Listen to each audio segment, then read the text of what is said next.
Aprende muito.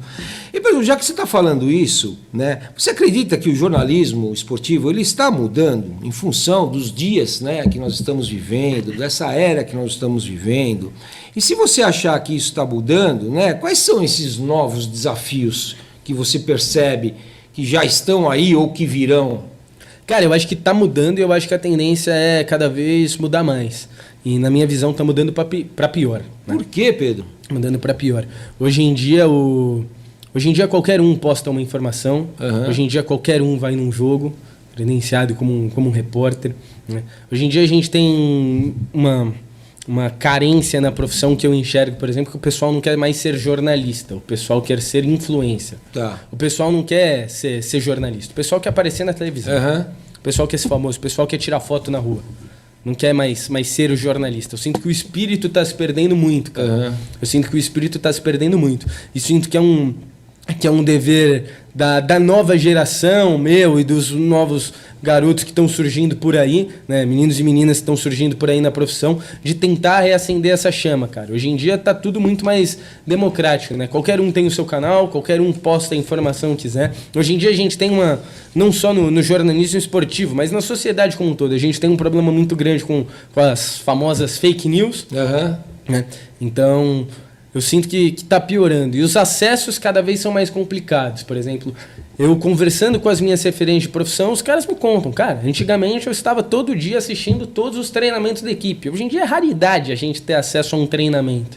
Quando a gente tem acesso ao treinamento, são 15 minutos. A gente filma os caras, a gente consegue pegar os caras correndo em volta do campo. Então o acesso hoje em dia também, por mais que esteja mais democrático para os jogos, ele está cada vez mais reduzido no dia a dia do clube. Né? No dia a dia da instituição esportiva. Isso porque eles têm medo que verifiquem a estratégia que ele está usando de jogo, é isso? Cara, tem muita situação envolvida, né? Quanto mais longe está o jornalista do teu ambiente, é mais provável de sair a informação que você quer e não necessariamente o que acontece. Entendi. Né? Ninguém quer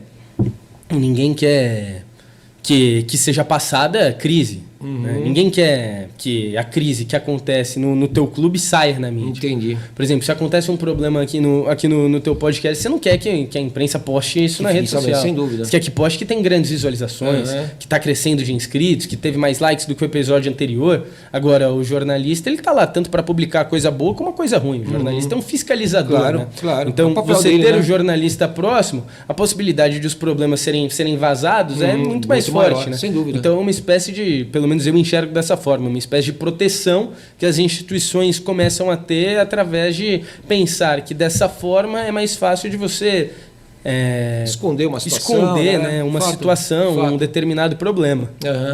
E Pedro, conta um pouquinho do teu canal, cara. Conta aqui para os nossos ouvintes, quem quiser te acompanhar aí. Depois, obviamente, que eu vou deixar nas redes sociais da Educa, né? Mas como que é? Como que o pessoal te encontra aí nas redes sociais? Pô, a partir de agora o pessoal me encontra lá na Rádio Craque Neto, né? Com transmissões de jogos, cobertura diária do futebol brasileiro como um todo por lá. Mas eu também produzo meu conteúdo de forma autoral, faço meus vídeos, minhas pautas, minhas teses nas redes sociais, sobretudo no Instagram. Né? O pessoal que quiser acompanhar lá, @PedroCL021 vai estar... Peraí, calma. Pedro CL021. CL021. Isso. Tá, Pedro CL021. E aí por lá tem conteúdo todo dia, entrevistas com jogadores, pautas, vídeos temáticos sobre futebol, todo dia um conteúdo diferente aparecendo por lá.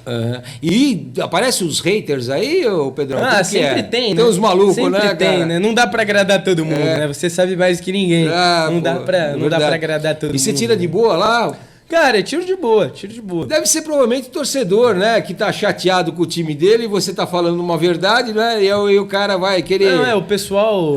Às vezes o torcedor não gosta, né?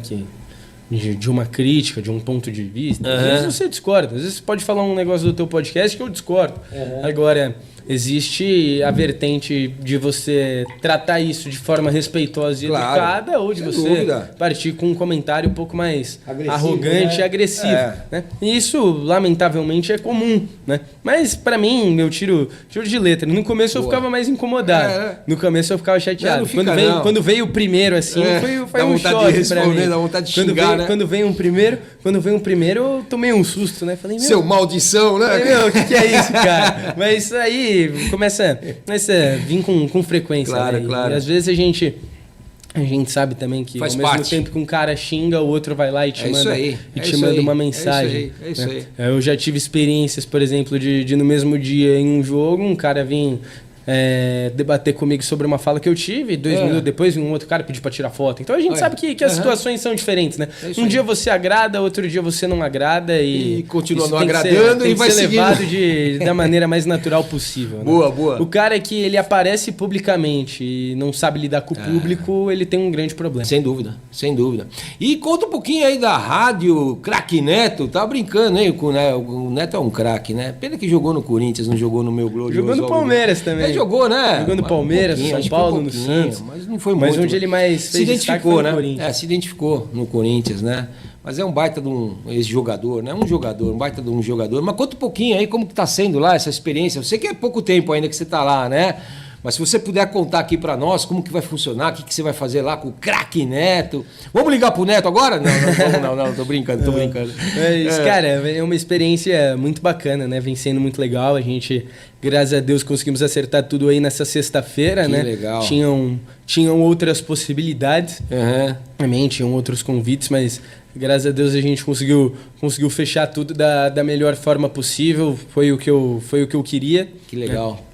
Graças a Deus deu tudo certo para seguir para o caminho que eu mais desejava e que mais me agradava, e agora com uma responsabilidade grande, né? Bastante levar grande, a né? notícia da seleção brasileira, levar esse dia a dia, pouco mais de um ano da Copa do Mundo, com a Copa do Mundo, inclusive no pacote, né? No que vem tem Copa do Mundo, esse ano tem Mundial de Clubes lá nos Estados Unidos também no meio do ano. Uhum. Então, muita coisa legal vindo por aí pro torcedor que acompanha lá na Rádio Craque Neto. E além de seleção brasileira e do Mundial também, uma programação semanal que é muito bacana da rádio, já tem hoje em dia, né? E hoje eu me junto a esse time de craques, né? Assim como o Neto, todos lá são craques, e me junto a esse time repleto de grandes comunicadores para estar passando a emoção dos jogos, a emoção do futebol brasileiro pro espectador, né? Pro ouvinte, pro telespectador. Agora, o Neto, ele é bem provocador, né, cara? Polêmico, né? Bem polêmico, né? Ele arruma umas puta encrenca, né, cara? De vez e olha que eu não acompanho, mas de vez eu fico sabendo, né, das brigas lá, que ele mete a boca em todo mundo lá,